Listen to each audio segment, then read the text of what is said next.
Hello, everyone. Welcome back to the Mike Armstrong podcast show. And this afternoon, we're joined by Mark Sephton, who is joining us from the Midlands in England, in the UK, so not a million miles away from me.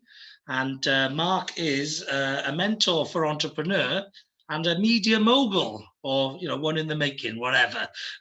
He's into all things media, magazines, and TV, and all that sort of stuff. So tell us a little bit about yourself, Mark. What is it you're doing right now in business? Well, first of all, it's great to be here, Mike, and hello, everybody. Mark Sephton, based in Leamington Spa, and I love people, I love business, I love leadership, and I think in terms of what I'm up to, it's really an expression of those things. I'm doing some great things, some exciting things with others as well. Yeah, I've been mentoring entrepreneurs for about 10 years, and I have been in media for probably about the same. I started off in radio with my show Talk Business, did that for about 6.5 years, then transitioned into TV. So I have a TV show called One More Round, which is on Roku and Apple TV. And obviously COVID kind of threw a spanner in the works. So I haven't been overly productive with that since we've not been able to meet. It's made it a little challenging technically. But I've been writing lots of articles. I've just finished writing my third book, which is going to be for men. And I'm going to launch that in a few months' time. And I'm already the author of two of the self-leadership books called Inside Job and Plot Twist. And maybe we'll talk about them a little later. And I've currently just taken on a new role as part of a leadership team with Brains magazine, which operate out of Stockholm, Sweden. And I'm the Brains magazine ambassador and also the host of their up-and-coming podcast. And I host a number of Clubhouse rooms as well, which is, as you know, Mike, something we both really enjoy and definitely see it as our own playground. Yeah, definitely. I've been using social media for 20 years since LinkedIn come in, pretty much every day for substantial amounts of hours every day. And as soon as I seen Clubhouse, I thought, well, this is like America when people first started going over to America. It's like the Wild West, stick your pitchfork in the ground and build, some fences and build an empire, build a fort, whatever it may be. So as soon as I joined it, which was the 7th of January, I haven't been off it. Literally haven't been off it.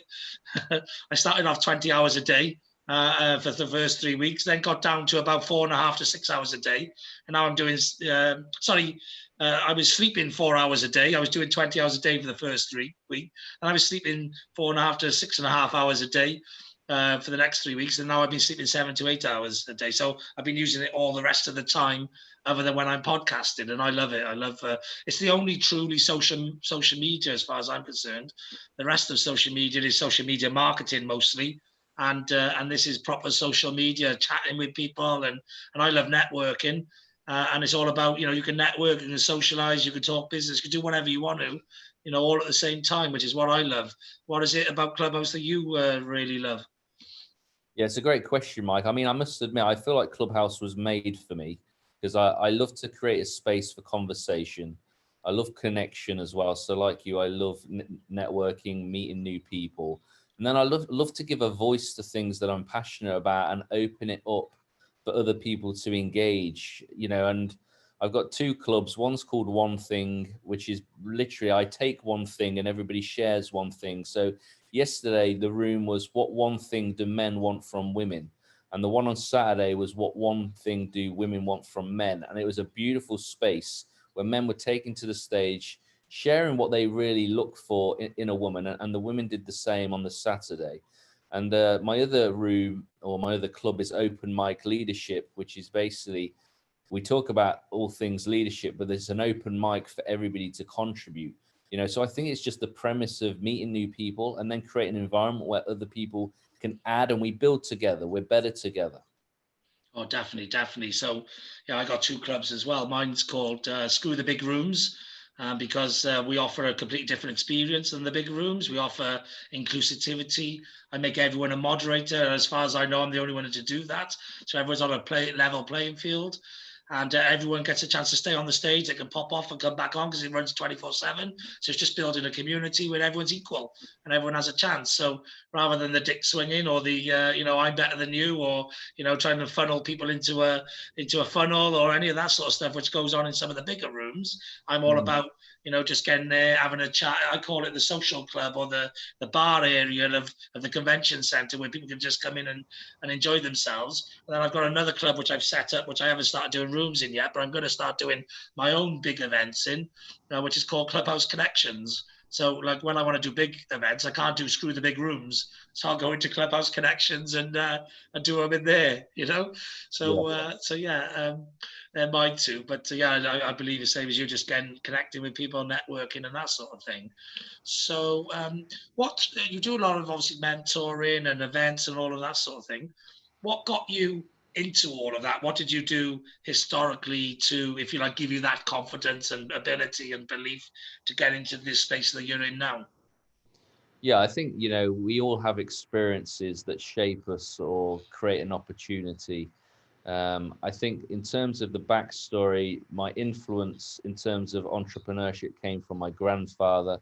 He was a serial entrepreneur, dealt with jewelry and insurance, and he used to have a market at Coventry Market when really most businesses were bricks and mortar. They were tangible. They weren't, online spaces at that point. And I think, from a young age, I helped him deliver fruit and vegetables to local restaurants, pubs, and hotels. I saw the two basic principles of business. One is solving a problem. It's like, what problem do you solve? The second part really was about reputation. My grandfather had a great rep, and I realized that in business, the reputation is the most important. If that's shot, you're really on your legs. So reputation and solving a problem were something that I really saw through my grandfather. I hated school. I got my GCSEs, but I've always learned by doing. And I always had an itch to kind of be a master of my own ship. And I was working mainly in hospitality, really, and that's a very people focused, customer service focused industry. Always found that people naturally opened up to me, even on the playground. I'd have other kids say, Mark, my parents have divorced or whatever. And it wasn't until I went through my own parents' divorce that things became a little difficult for me. And thankfully, a teacher really helped me move through that space, and saw a leader in me. I was always kind of put in the shadows of my more academic sister, which was never her fault. But teachers would always say on parents' evening, "I wish Mark was more like his academic sister," and that used to sting, as you can imagine. And I put on a lot of weight when my parents divorced, and I comfort it a lot. And it wasn't until a teacher called Mr. Aldridge came along. He was from Hull, and he was about 6'6", and he came to our school. And our school was predominantly a football playing school, and I love football. It's my first sport, really. But he brought basketball, and after about 6 weeks, I started training every Friday after school. The weight started pouring off. He said, "Mark," he said, "I saw your dedication." He said, "Your teammates really like you, so we're going to make you the school captain." It was the first time that anybody had seen something in me where I didn't feel inferior or in the shadows. And that was definitely a catalyst for my own kind of development. And then when I was in hospitality, I was working with teams, and again, loved developing people. And I believe that your skill makes room for you. Your gifting makes room for you. And it was when I was working at Warwick Castle, which is one of the finest medieval castles in the United Kingdom. I come across a lady called Danny Johnson, and she was talking in a whole different language that we hear all the time now. But she was saying things like, the greatest place to invest is in yourself. And I was like, whoa, this lady is really firing me up. And the only downside to the interview I saw of her on TV was she was in the States. But at the very end, she said, "Me and my husband, Hans, we're coming to London, England. And these are the dates." And you know what? It was one of those moments, Mike, where it's like, I've got to be there. And so I invested £500-600 over a 2-day course in London. And my boss at Warwick Castle actually said to me, he said, "What are you doing this weekend?" I said, "Actually, I'm going to this event." And he said, "What, you've invested that money in yourself?" I said, "Yes." And he said, "Mark, I'll pay for your hotel room, because I think it's excellent that you're investing in yourself." And I went, and she's an incredible lady, great coach. It's Danny with an I, so it's Dani. Still very much coaching now and really successful in the States.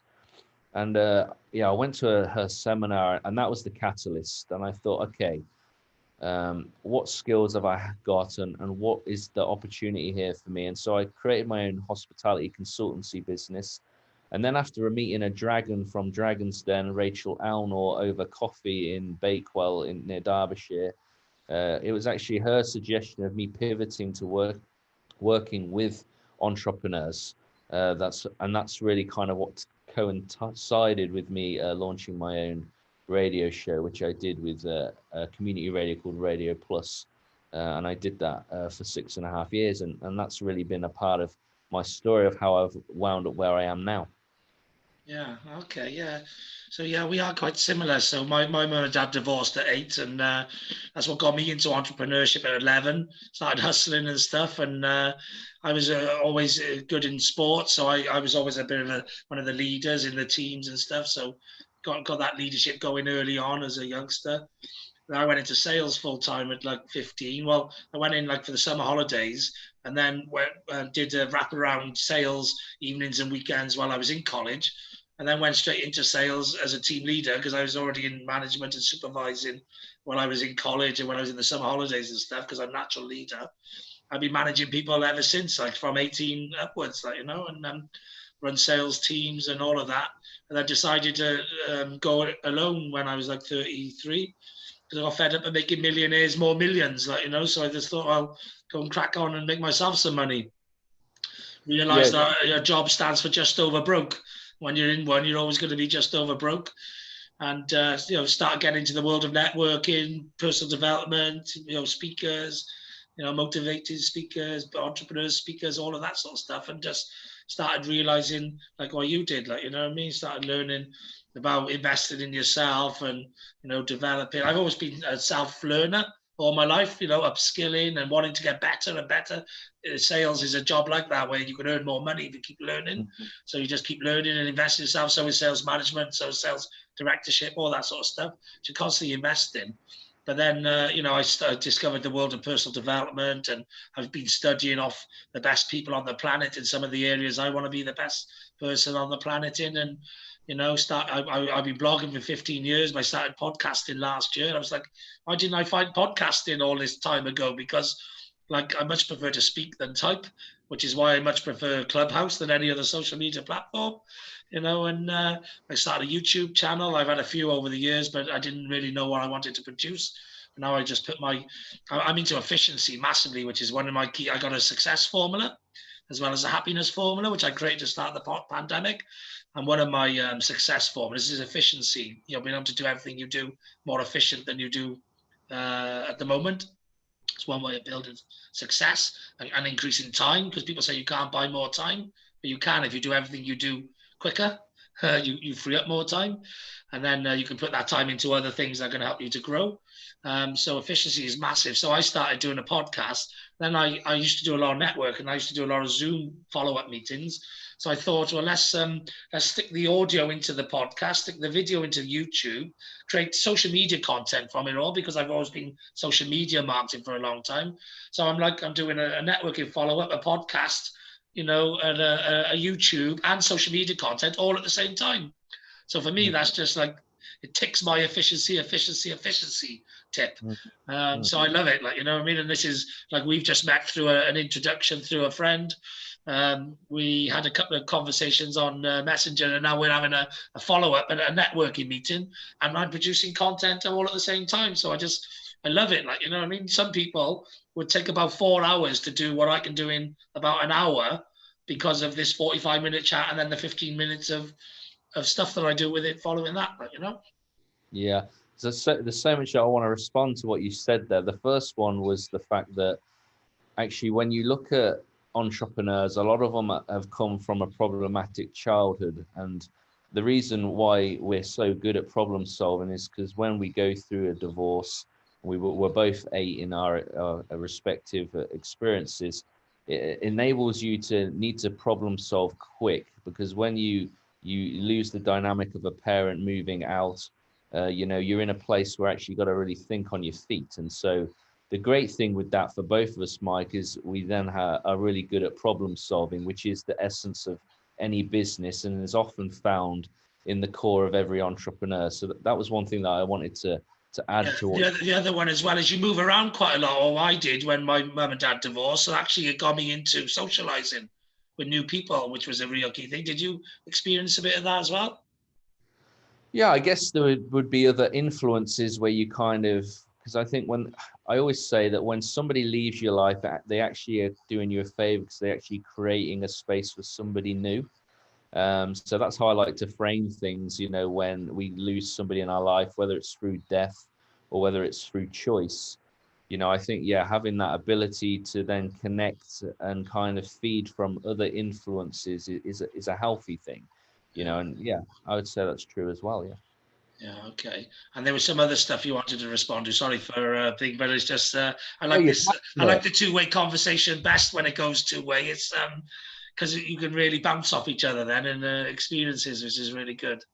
Exactly. Yeah, you're passionate and enthusiastic. So I get that, Mike. I'm the same Yeah. way. And yeah, the other thing that I wanted to respond to was you were talking about efficiency and about time. So interestingly, I'm never late actually for my commitments.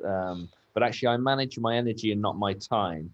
And what I mean by that is there's 3 filters that I have that help me manage my energy, which means I only do the things that I love.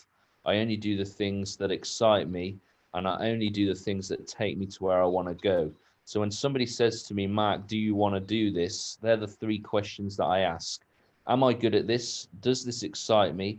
And will this take me to where I want to go? And one of my favorite books is, you know, The 7 Habits of Highly Effective People by Stephen Covey. And my favorite habit is start with the end in mind.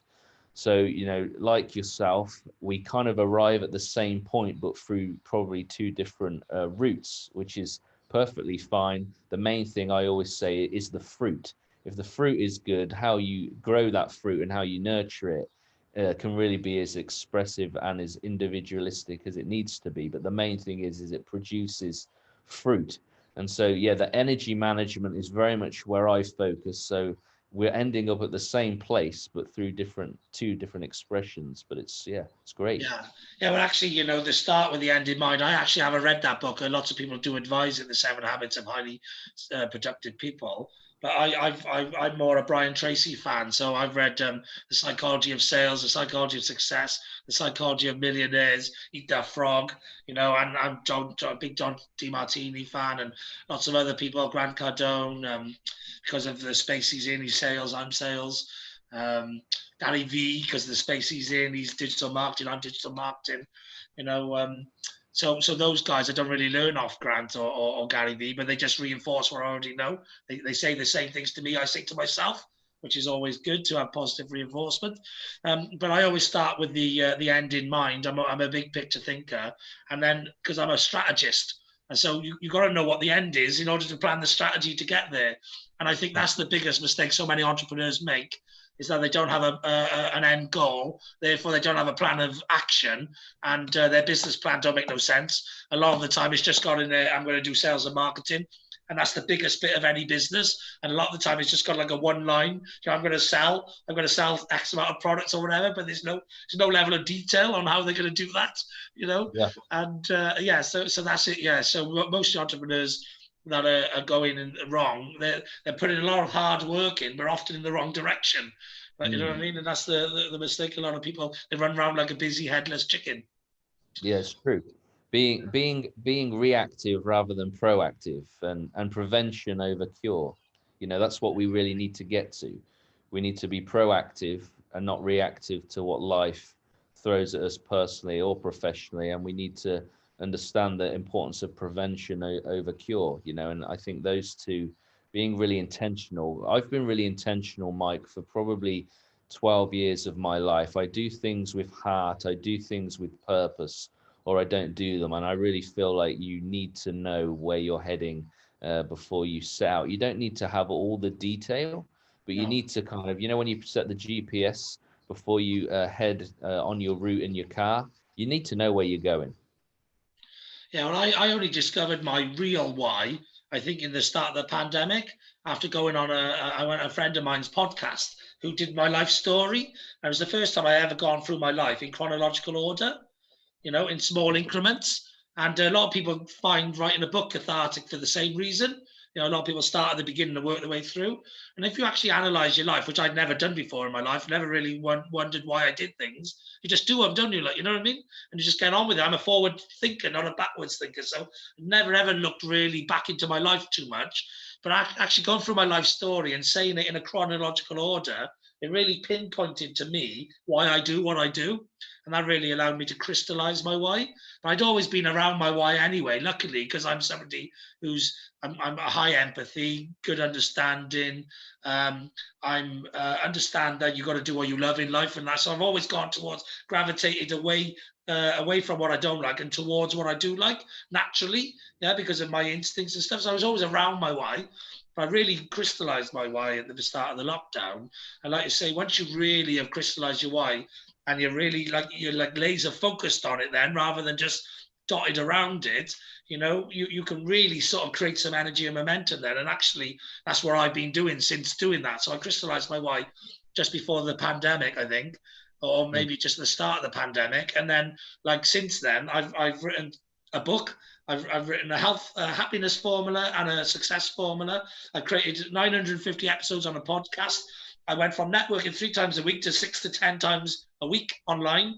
And I've done a 24/7 room on Clubhouse. And my numbers on social media all going through the roof. And that's because I've really crystallized my why. I know exactly where I'm going now, exactly where I'm heading, rather than, a little bit, I want to do this, I want to do that, all the stuff around the right area. But I've nailed it now. I said, no, that's what I'm doing. You know what I mean? I'm going there, and this is how I'm going to do it. And this is the steps this is the middle goals I need to get done to hit the big one. And this is the daily routine I got to do every day to hit those middle goals, which I know once I hit those middle goals, that massive goal, which I'm going for, will seem much closer. Yeah. They say that we're born twice, when you're physically born and then the day when you know what you were born to do. Yeah, definitely. And that's it. The two birthdays, your real birthday and the date you know exactly what you're here for. And exactly. A lot of people actually never actually ever find that out, do they? Some people never get to it, and some people, like, what's his name, KFC man, Colonel Sanders, or whatever, he found his out in his 60s and still managed to build an empire and leave a legacy. You know what I mean? So it's never too late. I'm lucky. I've always been quite advanced for my age. I found crystallized mine at like 42, 43. I know some people have done it 20, 30 and that. Some people really are on it straight away. Yeah. Some people really find what their why and then have to find another one because the why doesn't, like in sports or that sort of thing, the why doesn't take them long enough, like, you know what I mean? So they have to find something else. And there's all sorts of different sort of ways around it. But I would say I'm quite lucky that I've really honed in on what I'm going to do for the rest of my life at like 42, so I've got a good 40, 50, however many years to actually get it done, which you could do almost anything in 40, 50 years if you're putting enough energy into it and heading in the same direction consistently. Exactly. But it's all about crystallizing that why. And if it doesn't take you to that lighthouse, you say no. And that's very much how I've been living for a quite a long period of time now. If it doesn't sit with my mission, doesn't sit with my strengths, doesn't sit with my excitement, then I don't say yes to it. Yeah. I'm pretty much the same now. If it doesn't float my boat, I'm not interested. I've been in the game too long to do stuff I don't want to do. I just do what I want to do, which is why I love life. Like, you know what I mean? It's quite easy. I just do what I want to do every day. Every day I have my own little routines and what I want to do, and I just enjoy it. And people tell me sometimes, "Oh, do this or do that or whatever." I'm like, no. No, I'm just going to do what I want to do. You know what I mean? I've only got one life. I'm going to enjoy it. I'm going to live it the best way I can, which is basically do what I want to do. I don't want to do what you want to do because that's your life. Exactly. So people, they mean the best. They give you the best intentions. I give a lot of entrepreneurs advice, and especially startups and young entrepreneurs. I'm a business Wales mentor, so I help people with the digital market space and all of that. And and I'm always on Clubhouse giving advice and whatever. But when I give my advice, I quite often give it with but don't take my advice if it's not right for you. Put it through the filter of what you're trying to achieve, because, just because I'm giving you advice from my perspective or from what I know can work in certain situations, but it doesn't mean it's going to be right for you. And you've got to sort of put that through your filter, or you've got to, like I used to call it, panning for gold. You've got to sort of pan the crap and end up with a little bit of gold that you want to take out of someone's advice. Yeah, and sometimes you decide, actually, there's no gold in this advice. Other times you say, actually, it's all gold. I'll take the whole lot. Thank you very much. But a lot of the time, with most of the entrepreneurs I ever met, I should just take a little bit of golden nugget here, a golden nugget there, and say, well, you take the rest of your advice. It's not right for me. And that's what I always try and educate people, is take the right advice from the right people who are doing and living the life that you want to live, rather than living a successful one, but very different. Because you can end up in the wrong area otherwise, doing the wrong things. Yeah, my dad always says, eat the meat, spit out the bones. Yeah. I get the impression on that. So we covered a little bit of what you're doing, but I know you're I think you said you're writing for Entrepreneur magazine, and you're an ambassador, or somebody working with the Brains magazine as well. Tell us a little bit about the sort of day-to-day of those sort of activities, and what sort of people you like to network and connect with that might benefit you in those sort of roles and functions. Yeah, I mean, going back to my energy management, does this excite me? Am I good at this? Does it take me to where I want to go? That's pretty much why I write. I have a TV show, why I mentor entrepreneurs, why I speak and MC events. And I know that we have a lot of crossover here, Mike. And I've been writing for Entrepreneur for about 8 years, and it's just a great way to really articulate some of my own wisdom, my own failings, the things that I've got wrong, and then love to share that to help other people not make the same mistake. And I've been writing for Brains magazine for 7 months, and I knew I had some skills that I felt would add to their offering. And so I think it's through their own openness to consider as well, and take some encouragement in terms of what I feel like we could collectively create. Now I'm the Brains ambassador, so it gives me a chance to open up the opportunity for other contributors to write for the magazine, because it is an invite or approval led authorship, where people have to be approved and allowed to kind of write into that space. And then that alongside that, I get to host that up and coming podcast, and been hosting a few Clubhouse rooms as well. That's been specifically for just engaging in conversation for other coaches, other content creators, I think we're very similar, Mike, in the sense we have a real passion for people, we have a real passion for business, and marrying those two up through whether it's the written word or the verbal word, really playing to our strengths, but also finding brands that have that shared passion. And that's pretty much, what I've been doing more recently. Yeah, good. I'm on a mission to try and help as many entrepreneurs on the planet, because my crystallizing my why is just I like helping people. That's what I realized. So I thought, well, if I like helping people and there's a pandemic coming, why don't I just help as many people as I can? So that's pretty much what I do. So every day I spend like hours of every day just helping people, either giving them tips and advice, sharing contacts with them, giving them some strategy, getting them thinking about some things they haven't thought about, giving them some social media tips, Clubhouse tips, whatever. I just find ways. Part of my happiness formula is random acts of kindness. And I find ways to do random acts of kindness. It makes you feel good, and it don't cost anything, and it takes seconds, because I'm on social media all the time anyway. I like people's posts. I comment on there, nice comments. I high five people, heart people, just share their posts onto my posts. All stuff. It takes no time whatsoever. When you're already doing stuff anyway, it takes 2 seconds to just do something else.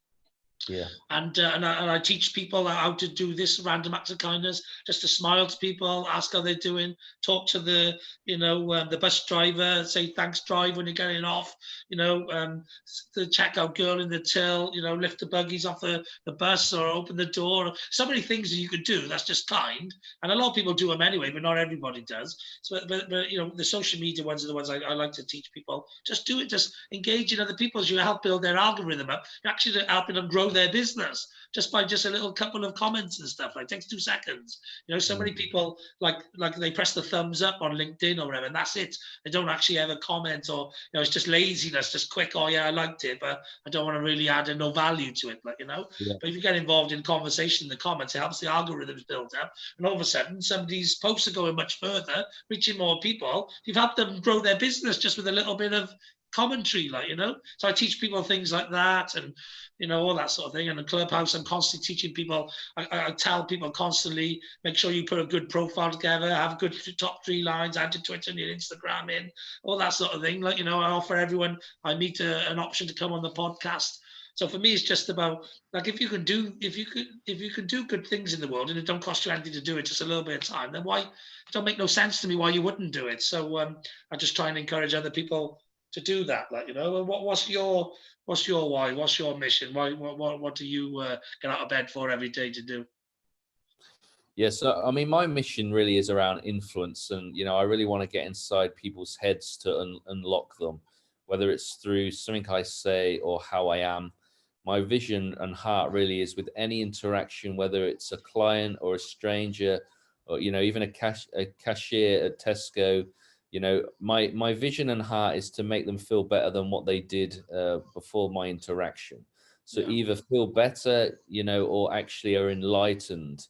So I like to deposit, I like to give of who I am, whether it's through my energy, through the way that I think, or my ability to problem solve. It's always intentional to want to leave people in a better state than what I found them, which is why I write, which is why I mentor, which is, why I speak, and so that's the love of life that I have. And I think, that's very much my why. I'm here on this podcast with you because I think if what I say impacts one person, it was definitely worth doing. And if people say to me, Matt, how do we change the world? And I say, we change the world by changing one person. And that one person starts with yourself. It then starts with one other. And if we change one person, then in effect, we do change the world. And so that's very much my why. Yeah, definitely. And also I believe in, if you give to others, it creates energy. And whether that energy comes back to you or not doesn't really matter. A lot of the time it'll go forward. It creates more energy. So if you do something good for somebody else, they'll do something good for somebody else, because they think, oh yeah, somebody did something good for me today, I'm going to return the favor, and they pay it forward. And generally you can create a domino effect around the world. If you're doing lots of these fire starting, you're just setting little fires up here and there and everywhere. Some of them just go one person, some will go 3, 4, some will just keep going. They'll just chains around the world, and you literally are having an impact on the world, and that's the reason I create the content as well, because I can then, I can start those fires and those chains while I'm asleep. You know what I mean? You create a podcast episode, stick a YouTube together, it lives forever. You know what I mean? You just never know when you're going to help somebody. You just never know when something you've said one day, you can even prevent people taking their own lives, and you can put people on a new path of entrepreneurship because they did a dead-end job forever, which I've done quite a lot of times. I've had people come up to me and said, oh, because you did it, I did it, and or because you said this, whatever, which is great. But, to me, entrepreneur, it's not for everybody, but it is for a lot of people, more so than the people who actually do it, because a lot of people don't have the chance, or they don't have the opportunity, or they don't have the mindset, or whatever. But if they had the chance, or they had the opportunity, or they had the mindset, or they had a bit of seed money, or they had a strategy or whatever, then some people would choose to get out of the rat race and take it, but they just haven't been given those opportunities. So I'm all about trying to inspire and educate and help the people who are, a bit like yourself, maybe you was an academic, but teach them there's another way than the one the big system says you've got to do. There's an alternative route to life, and no matter what age, I work with entrepreneurs of all age. I love working with startups and young entrepreneurs, but I work with them at all age. And just if you can inspire them to keep on the journey, or you can educate them to keep going because they're going to make a bit more money because of the sales and marketing techniques you've told them, or the strategy, which means they're more likely to get a few more customers, which means, because a lot of people, they give it a go, but they fail in the first 5 years because they just don't know what they're doing. So I try and help them and just keep them going. Like, a lot of people, I used to do sales and marketing consultancy training and services, but in Wales, a lot of people couldn't afford the amount of work they needed. So I used to just be like, oh, listen, I'll just do it for you. Like, you know what I mean? I'll just do it for you. And if you grow big one day, just remember me, buy me a drink or something, like, That's how I sort of got into it a bit, like, because I was just like, well, you can only afford like £100 a month. I can't do anything for you for £100 a month. Let me just give you like £500 a month of services, and just get you on your way, like, Yeah. So that's sort of, I suppose, why I donating marketing services, and that's then in the pandemic. I used to do that, just small number of clients here and there, ones that I couldn't afford, but I really liked them and I just wanted to help them. And then I just thought, in the pandemic, well, everybody's like that. Everybody needs help. Everyone's pivoted. You know what I mean? Everybody needs a bit of help with online marketing, whatever. So I just thought, just do it. Just share the love. Just help people in whatever way you can. Yeah, I think it was Zig Ziglar, wasn't it, who said, if you help enough people get what they want, you'll always have what you want. Yeah. So yeah, I've listened to stuff like that. Also, a really good friend of mine. I met him at a networking event. He was a keynote speaker, and then I got him on my podcast. And now we follow each other on social and engage quite a lot. His name's Bob Berg. He's written a best-selling book called The Go-Giver. Yeah, I He's love in that. the Hall of Fame speakers and stuff. That's a really good book. He's also written one, Endless Referrals, as well. That's all along that sort of. I was doing this all my life anyway, but when I met Bob, I was like, oh, Bob resonated with me massively, because I was just like, yeah, that's what I do. I don't want to be. I used to want to be a go-getter when I was a young kid, and I was like chasing all the materialistic things and stuff. I'm not materialistic at all. And when you're young, you think, oh yeah, I want to have a nice car, I want to have a big house, and all of that.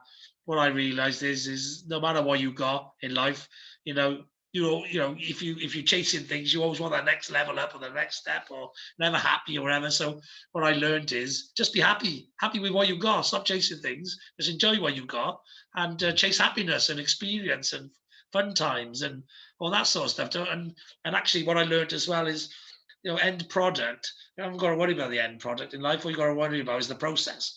Enjoy the process and just keep doing the process. And whatever the end product is, will come if you're doing the right process. If you've got the right strategy, you're heading the right direction, just enjoy the process. Yeah. Go-Giver's a great book. Yeah. I do like Bob a lot. I've interviewed him on my radio show at the time, Talk Business. But yeah, really, really great guy. Yeah, he's really, really genuine, nice guy. So I love meeting people like that. Dr. John D Martini I met as well in the real world. He's a lovely guy as well. What a switched on fella. One of the most intelligent. I've been on a couple of Brian Tracy events, but I haven't actually met him in the real world. I'd love to meet Brian Tracy. I'd love to get him on my podcast, because he's my number one favorite person to learn from. Yeah.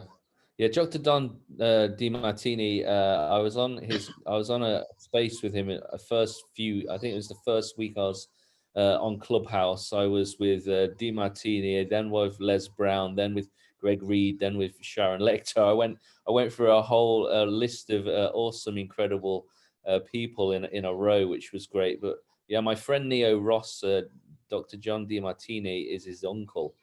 So I know Neo a little. Yeah. Di Martini's like a total different level of consciousness, and I remember he spoke on Clubhouse, and I thought, how am I meant to even get close to that?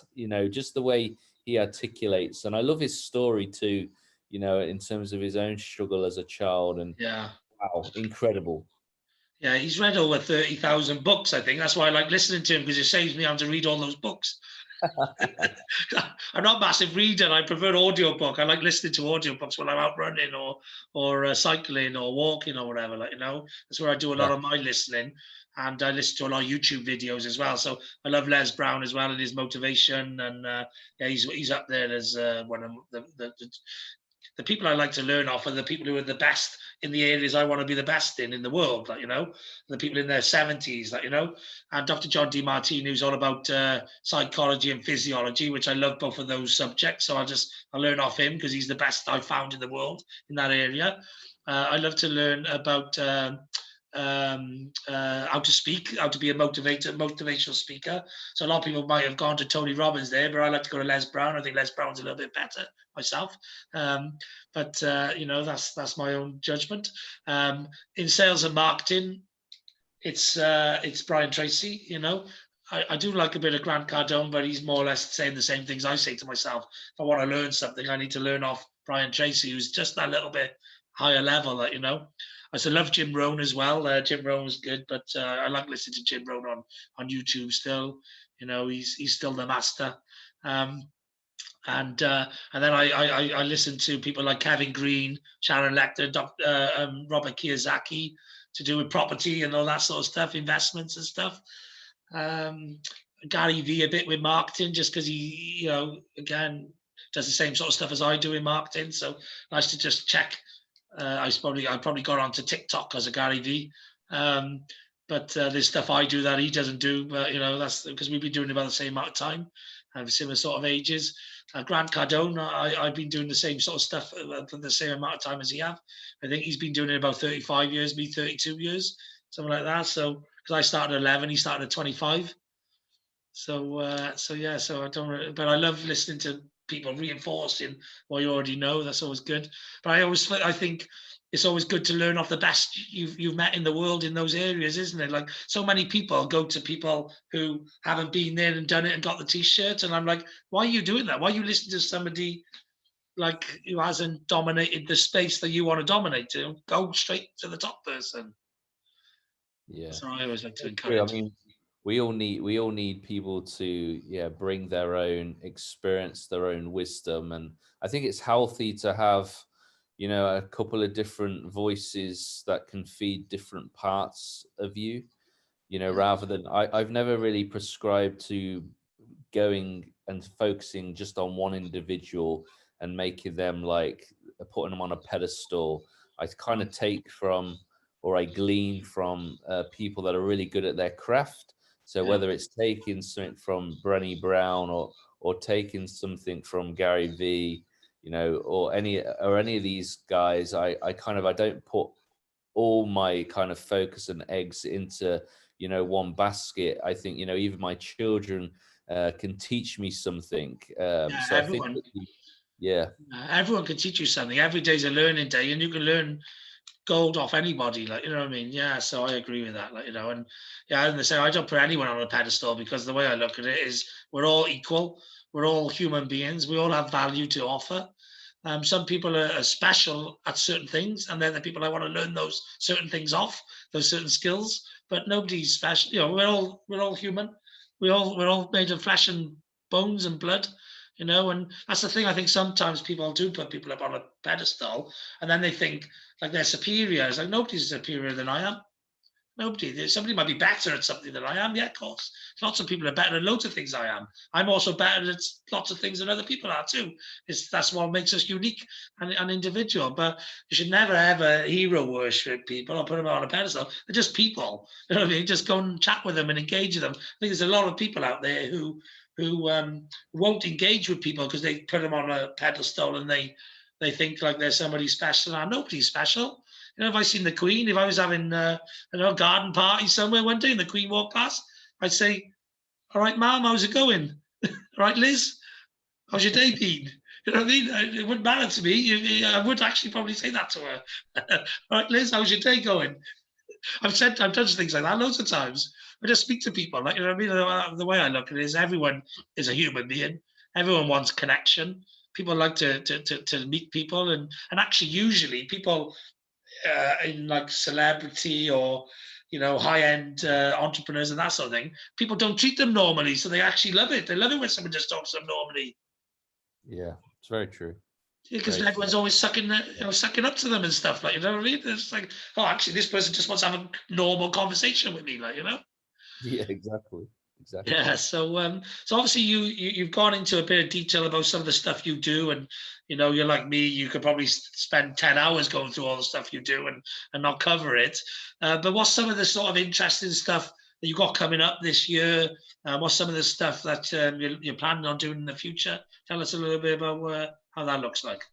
Yeah, so I think, I've just finished writing my third book, and I'm just finishing the edits, but really hope to get that out in June time. And me saying that keeps me accountable to getting it out there as well. And I've wrote this book specifically for men, helping men be better men, helping men understand their emotions. But I'm also going to be talking about the expectations of being a man and the responsibilities of being a man, and how the world needs men to be real men and really hold a space for women. And the way that I see some men treat women, both in what they say of them, but also how they even look at a woman, I feel like it needs a man to kind of bring some of these things to the fore. So that's definitely one thing that I can see. I think once restrictions across the world start to open up, it'll be interesting to see how the landscape again adapts and evolves, and we've talked a lot about Clubhouse, it being something that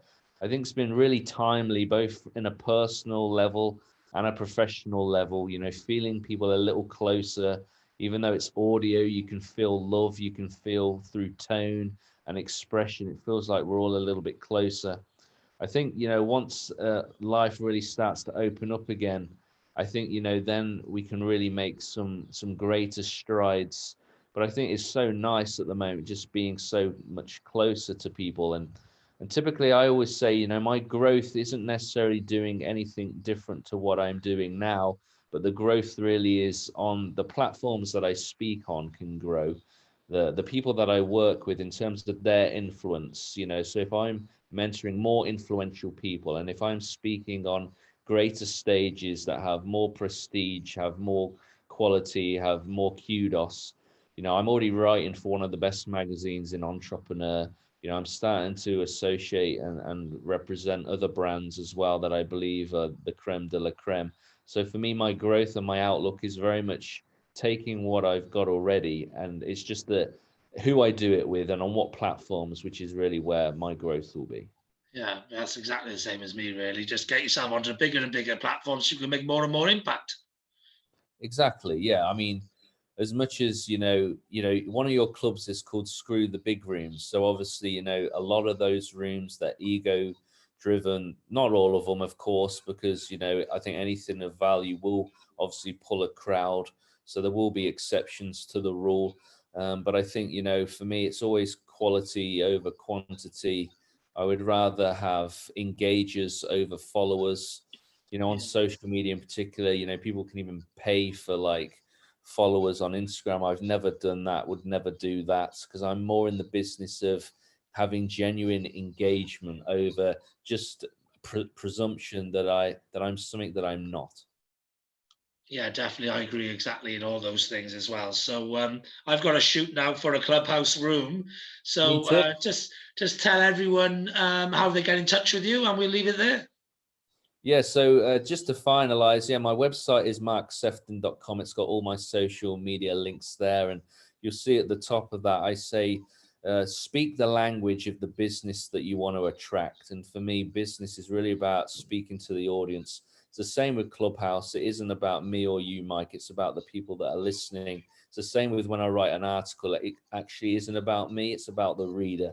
So I guess my takeaway thought really is just to keep the audience front and center, whether you're in business or not. Same in relationships. Make it about the other person, and you'll really grow as a person and as a business. All right, brilliant. Yeah, so check out Mark on Clubhouse or at his website, and I'm sure he's on LinkedIn and all the other usual places as well. So connect with Mark, and that'll be another great person to network with. So nothing else left for me to say other than have a great day. I know I will, and thanks everyone for listening. cheers, Mark. Thanks for coming on, and look forward to the next time we engage on Clubhouse, which could be in 15 minutes time. If you can ping me in, and I can get rid of somebody I'm following so that you can ping me in. I think I need to follow you to ping me in. And hopefully I'll be able to vacate the room I'm in, which is starting in 1 minute, and I've got to jump onto that one now, and then hopefully in 15 minutes time I'll be able to join yours for 5 minutes or 10 minutes before I got to bounce back. It's fine, Mike, and I'll prioritize you. I'll jump to you straight away, so it'll be all good. Nice one. All right, Dan. See you soon. All the best. Bye-bye.